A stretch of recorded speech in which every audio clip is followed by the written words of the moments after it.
Welcome to the Mindset Advantage podcast, episode 4 with Dr. Tricia Cardner and Elliot Rowe.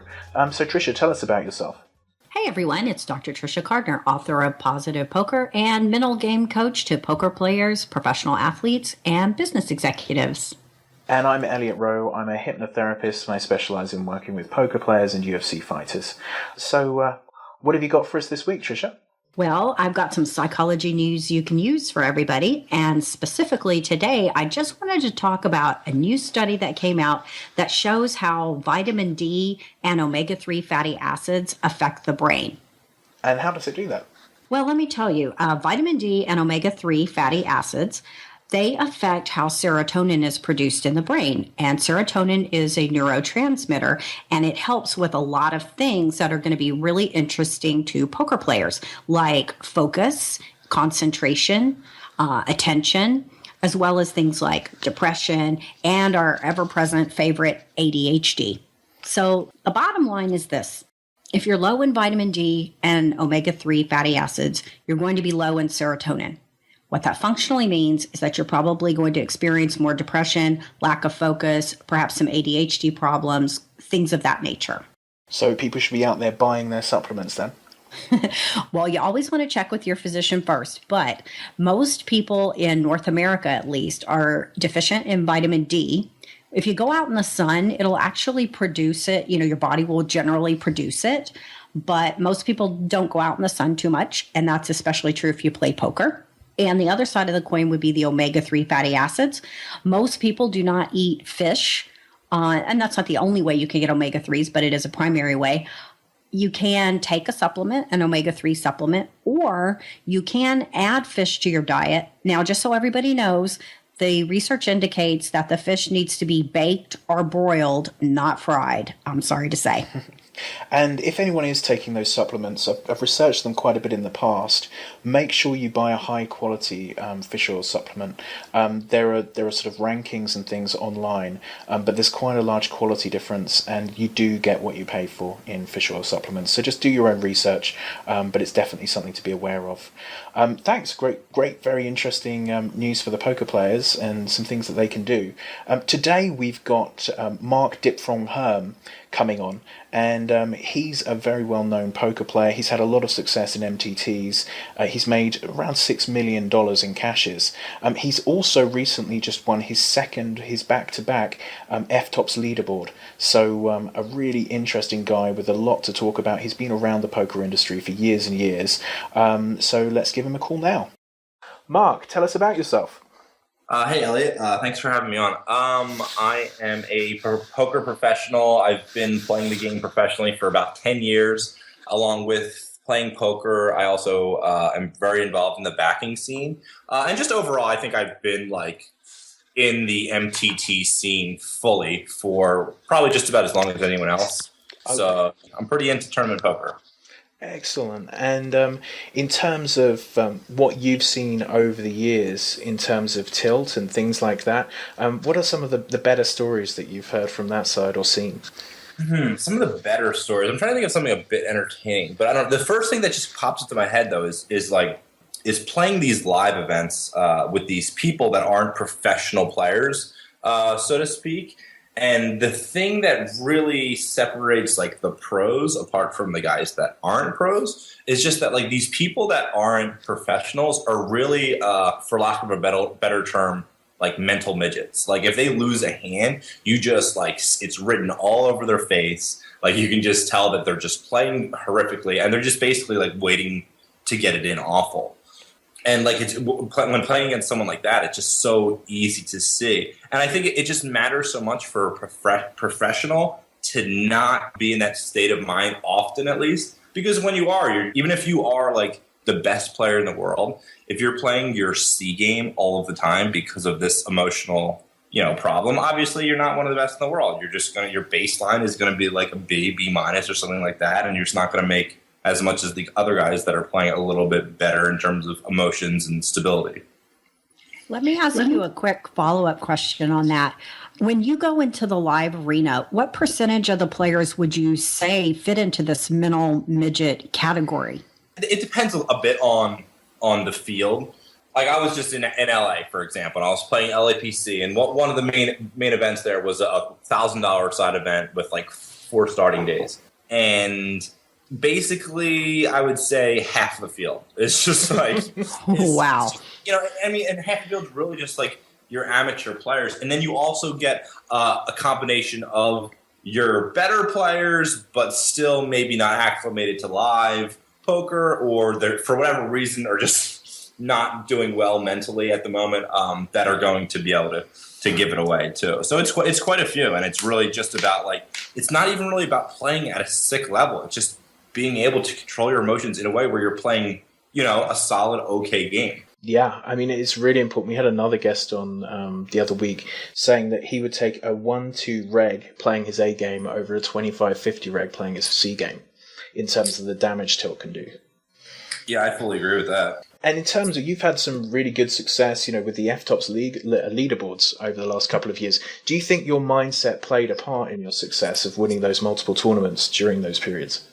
Yeah, I definitely think it did, because, you know, when you're playing day in and day out, like you can really put things in perspective about taking like a small beat here or there in tournaments. Like the people that have battled in terms of like grinding, they've seen some pretty sick shit, and it gets them, you know, it gets them kind of numb to it, and just like it makes them stronger. Usually, not always, but usually it makes them stronger overall, to where they've seen so many absurd things happen, to where they can really, like, they have built up that musculature in terms of being somewhat numb to the ridiculous bad beats that just happen in this industry, no matter who you are.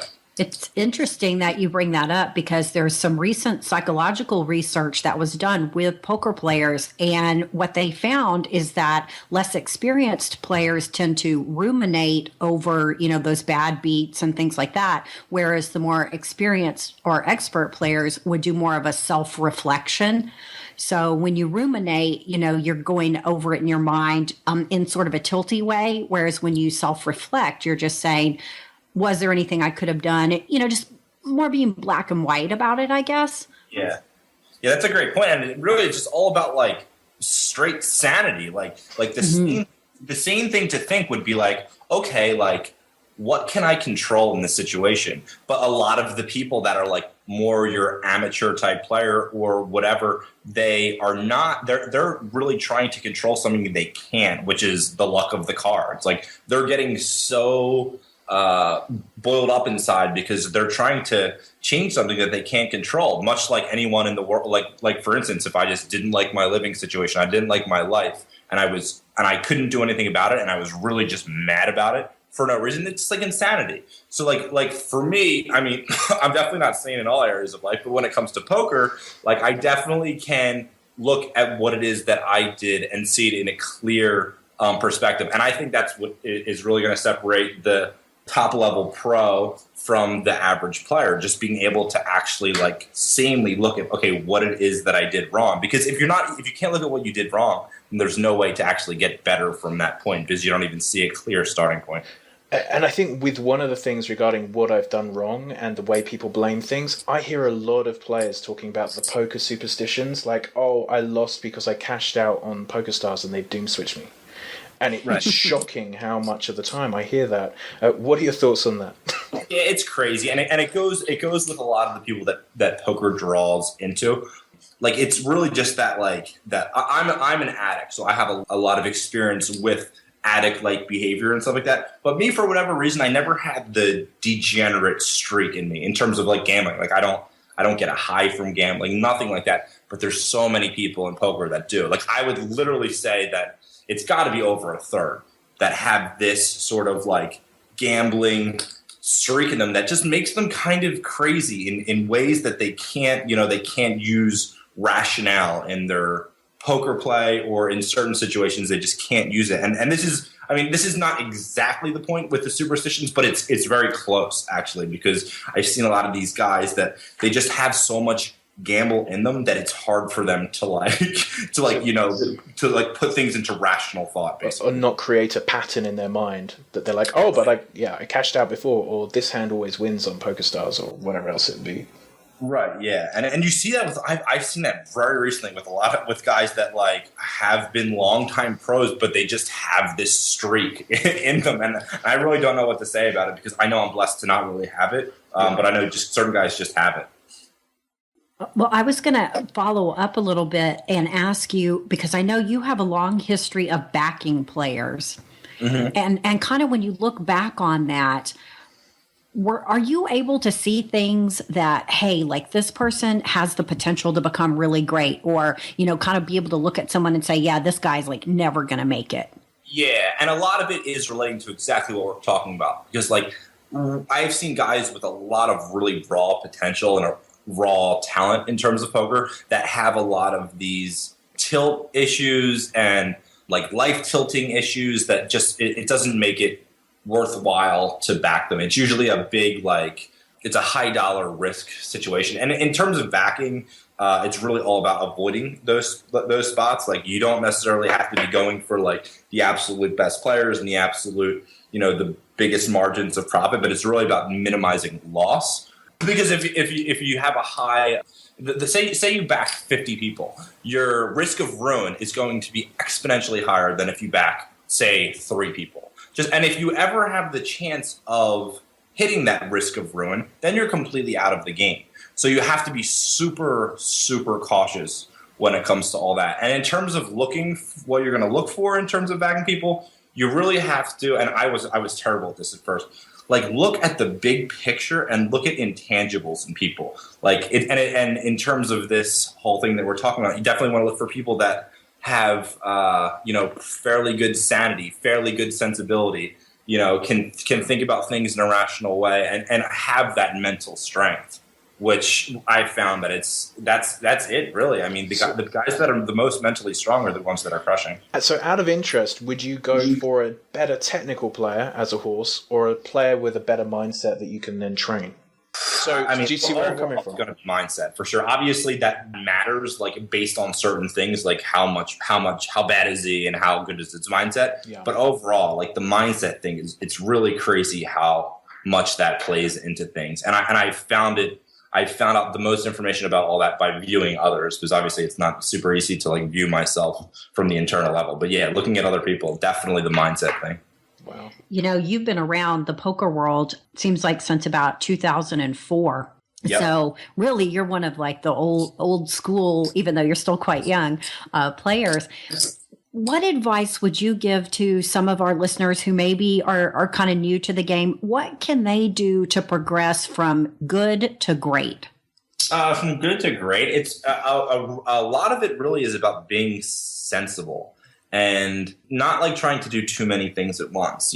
A great thing is to like really keep yourself in the game in terms of like not taking outrageously big shots, that kind of stuff. And the number one thing early on, I think, for people is in terms of making money. If we're talking about making money here, it's game selection. Because I see so many guys, and I see this so much in backing, so many guys that I just want to play, I want to play the Super Tuesday. I want to play live 10Ks. I want to play these prestigious events because it's some sort of like ego thing, which I understand and I'm not knocking, but overall in terms of profitability, people really are going to want to look for playing on the softer sites, the smaller buy-in tournaments, the tournaments that maybe not be quite as prestigious, but just overall the expected value is much higher in them. I mean, I actually have that discussion or argument with a lot of clients. Regarding this, it's not always about playing the best poker player at the table. The best poker player is the one who finds the best table to play at in terms of over their career. So, it's certainly, as you're looking to move up, you're looking to build a bankroll, you really don't want to be putting yourself in really high risk spots where the chance of you having an edge is really, really slim just for the sake of ego. It's a real battle for some people. And I think 2+2, the forums, people saying, oh, you're just bum hunting, why are you looking for tough tournaments? The reality is that's where a lot of the money's made, and that's what can set up your career, is building a bankroll in those places. Yeah, absolutely. And I guess and if it comes to someone that already has money, I guess it kind of depends on what your goals are. Like I know some guys that like their goals are really just to become a better poker player, but that's like very rare. Like if you're exactly right what you said. If you're scoring poker in terms of money won, then yes, absolutely. Well, I think you could make the argument, and I hate to call anybody out, but Gus Hansen has been on a huge downswing for quite a while now. And it almost seems to me like, as an outsider looking in, that he just is not doing a very good job with his game selection. And maybe that does have to do with ego. Yeah, I think if just taking a random stab, I don't know him at all. I would say it more has to do with the gambling aspect of it. Like a lot of these guys, like, you know, they just, that's what does it for them. It's not necessarily about money. With a lot of these guys, I really don't think it is. It's really something that a non-gambling addict couldn't see. Like, it's just they really want that rush, whether it's winning or losing. They need to be playing the biggest stakes. And I do actually get that, and I do sympathize with it. So I think a lot of it's that. Okay, and then you're talking about the sort of the mental strength in poker. Where have you seen your biggest tilt? So you've played for all of these years. Was there a moment where you thought, I have to work on my mental game? Oh, God. I would say earlier this year, I was playing on full tilt, and I was deep in like the FTOPS main with, say, 20, 25 left, and I was like massive chip leader. And I just got involved in this pot where I opened under the gun, the big blind 3-bet, I 4-bet, he 5-bet, and I 6-bet shove with pocket sixes. And it was just like beyond awful. But it was the thing that did it for me, though, it was an ego thing. Like, it was this guy that I had known, I had history with. I thought he was really crazy. And it just really, it didn't even become so much about playing the correct way anymore. It just was about not losing this ego battle to this guy, which is completely preposterous. And that stuff still happens to me, much less so now since I've been working with you and really getting into the depths of those problems. But yeah, it's usually something ego related for me. So do you feel that it was the ego side in the past that was really the big sort of thing holding you back, perhaps? Yeah, absolutely. I really think that's the thing. And I think it is for a lot of guys that are talented players. I see a lot of these guys that are just like they're some of the smartest guys in the world, but it's just like these insecurities and this ego stuff gets to them, and they can't really perform. And I think something's quite interesting there. Sometimes when you talk about tilt, people are thinking about only the rage tilt. So they'll say, but I don't tilt at the table. And there are so many different things which really are costing you money at the table, which are emotional. Anything that's costing you money at the table and is irrational is a form of tilt. So, you know, whether it's ego, anxiety, anger, even lack of motivation, really should be considered that way. Or depression, too. Yeah. Yeah, that's a good point. So what would you say was the most tilting moment you've had in your career? The most tilting moment. See, for me, the tilting things come when I play bad. Like, it's a direct result of playing bad. If I get super bad beated in something, I usually don't think about it for more than 20 minutes after it happened. So for me, it's just like punting off in big equity spots. So I would say it was probably like that full tilt thing was really bad. But there's honestly been countless times where I've been deep in things and I've just I've just punted the tournament away. And what Elliot said really definitely, I think, has a lot, is very valid, because I don't consider myself a tilter either. Like, I just don't. But if I look at it, though, there's so many things that you just listed that have me playing in a bad state, even though I may not be like seething with anger out of my mind. You know, it's something mental that is definitely messing with me. So I agree. And the other thing you said there that, I mean, I'm hoping will really stand out to a lot of the listeners is bad beats aren't stressing you out. They're not tilting you. And there's a big difference when we're talking to the guys who are being really successful, playing the higher stakes. It's the mistakes that upset them.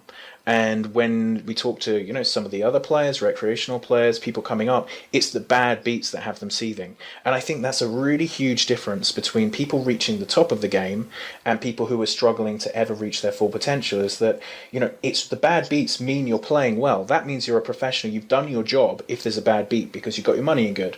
And I think that's a really huge distinction between the player types. Yeah, I totally agree. It almost goes back to where I was talking about the self-rumination versus, you know, the self-awareness, because the recreational players go bananas when somebody sucks out on them. And you would just never see that from a pro player, because a pro player knows how to put it into the context of, that's what I wanted to happen. Not the suck out part, but I wanted them to have to be in a situation to suck out.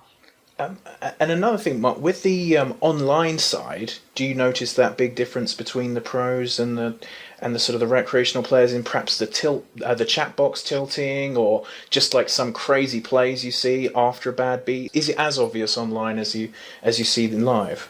Yeah, it's actually probably more pronounced online because these people don't have all of the the fears about like looking like an asshole to someone or whatever. So they're just going to go off in the chat nonstop, and it's very obvious in those situations. But I would say that like something about the live arena of things put a lot more pressure. And it makes everything a little bit more significant than playing online. I mean, obviously it depends on the tournament, but mostly I would say the tilt that you see is much worse live. One, because you're dealing with more amateur players, and two, because like I said, like this is a big deal. People woke up in the morning, got a shower, got ready, and they want to go win this tournament. And then when something messes that up, their whole day is ruined, and there's just a lot more at stake. There was just an interesting study that came out of Finland where they looked at poker players particularly, and whenever they were exposed to something tilting, the tilt was much worse if they were being observed, so if people could see them, versus if they were not being observed. Wow. That's really interesting. Mm-hmm. And it really goes along with what you're saying right there. And I was actually going to ask you, since you are in the live arena as well as the online arena, and now that I've told you this, what are your thoughts on that? Immediately what I thought when you said that is that there's some sort of like fear or insecurity about what other people are thinking about them when they lose. And I think a lot of probably non-professional type of players will incorrectly assume that other people think that they're bad players if they see them lose. And for me, as a good player, I would never look at that. I would look at how did they play their hand or whatever. Or maybe it's just some sort of inner fear about like just like losing in general and being viewed as a loser. I think that's probably what is coming into it. And that makes a lot of sense. And I actually never thought about that before. That's super interesting. Does it become very different, say, online, if there are big names on a table compared to if they're absolute randoms on a table, do you think? Yeah, I think it's different for everyone, but for me, absolutely. Like when there's people that I know in real life, it could become a very personal thing, especially if I have some sort of issue with this person, or I just don't like this person, or they don't like me, then it becomes something that is just negative and personal and bad. And I admittedly have had these feelings with people for sure. And it just detracts from the purpose of the game, to do the best that you can for yourself, regardless of what's going on with other people. Do you ever wonder if it's happening on the other side? So, you're sitting at a live table perhaps, and the person realizes, oh, Dipthrong's at the table. Like, oh my God. Do you know what I mean? Do you ever think that plays to your advantage, that you're well known, you've won a lot, you've been around for years and years? That could have an impact on some of your opponents. Yeah, for sure. And I think really the most important thing with all of this stuff is making sure that you're keeping your own system clear of resentments and fears and stuff like that. So yeah, it does help me at times, especially if I'm in a good place mentally. So if I had a session with you, or I'm in a place of where I'm calm, definitely I think that I would always be able to just benefit from my image. Whereas if someone else, they weren't in a great place mentally, they could let the stories eat them up. Like, oh, this guy is super aggressive, he's running me over, blah, blah, blah. When in reality, maybe that isn't quite as pronounced as they actually think it is. And it's just kind of their mind being a little bit too loud. Yeah, I love what you're saying about the mind being too loud. That just really resonates with me. And I'm thinking a lot of us at the table have so much buzzing through our heads, and we're not even really aware of it, but that chatter is there and it is affecting us. So what do you do to keep that chatter to a minimum? What I try to do is I just try to do what my instincts are telling me in that moment. So I'll see a spot. I'll see a spot where someone opened and then someone re-raised, and I really think it's a great spot to throw in a cold four better or make a bluff, whatever the situation may be.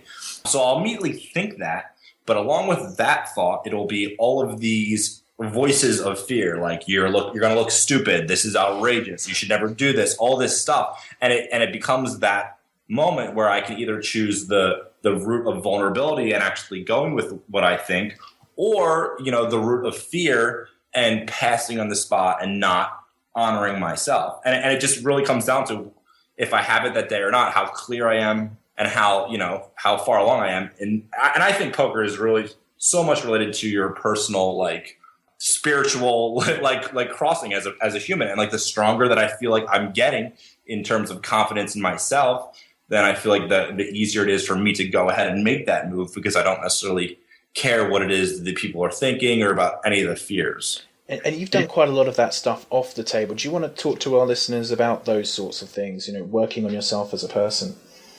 I think like in terms of me, what I'm trying to do and working with myself as a person is just kind of be conscious. Like I'm trying to meditate more, but really I feel like the way the world works is we're just thrust into a lot of situations that are going to work us, and it's really just about going through those situations and trying to be conscious of what it is that's going on and being real with yourself about, what is actually going on here. Like, was I actually at fault? Am I actually being a baby here? Is this actually, something that I'm doing wrong and I'm trying to blame it on someone else? Those type of things, I think. But I think for everyone, it's different. For me, I think a lot of it's happened over the past, 5 years or something like that. That's just kind of how I've progressed as a human. So I'm sure it's different for different people.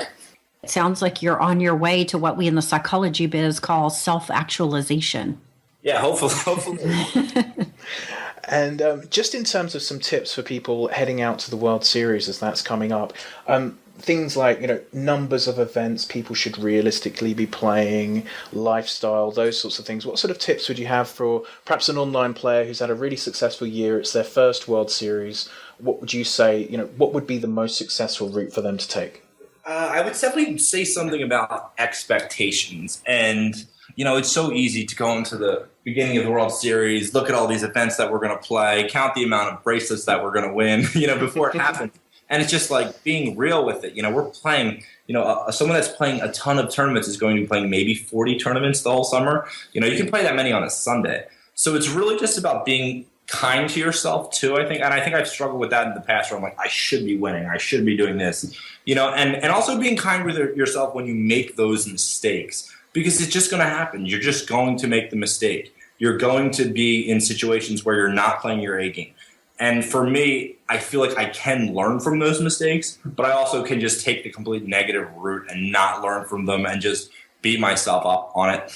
In terms of logistically, I would definitely say, like everyone probably does, definitely try to work out. If you meditate, obviously do that. And just listen to your body, because sometimes I just put myself in a situation where I feel like I should be playing this tournament, but I don't really want to. And that just I've never won a tournament that way. I'll put it that way.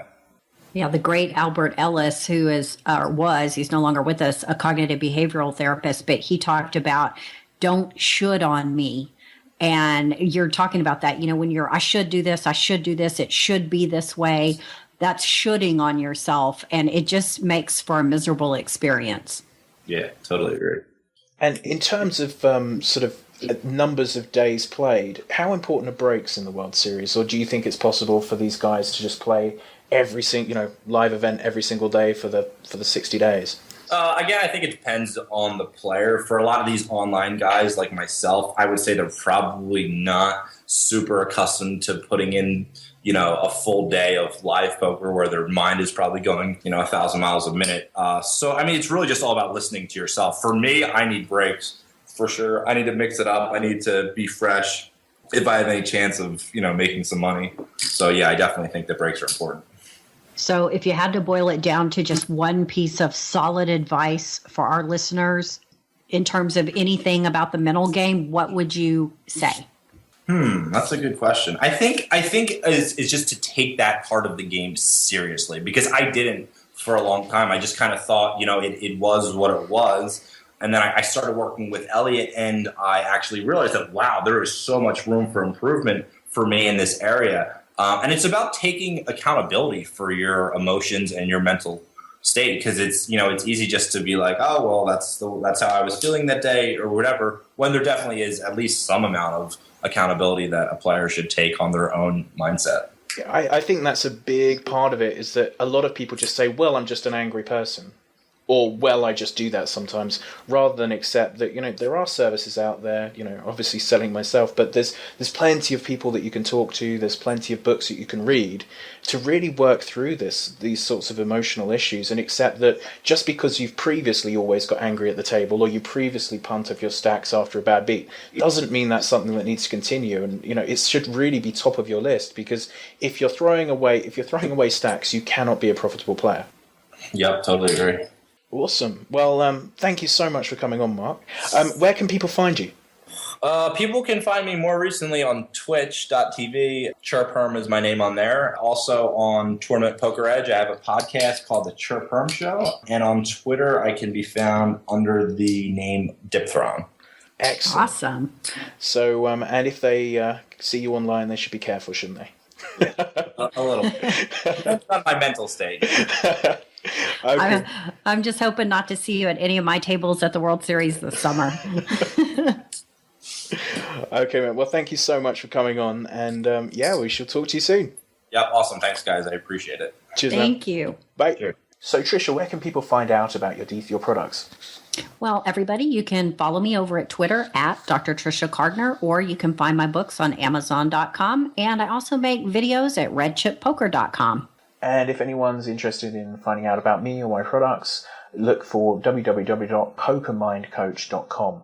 Now, next week, we're moving away from poker players, and we've got Robert Drysdale coming on. He's a 6-time world champion in Brazilian Jiu-Jitsu and America's most decorated Brazilian Jiu-Jitsu fighter. And he'll be talking about mindset in fighting. And we're going to be seeing if there's much crossover there between the way someone has to prepare for fights and the way poker players are preparing to sit at the table. So we look forward to seeing you all then. Bye. Thanks.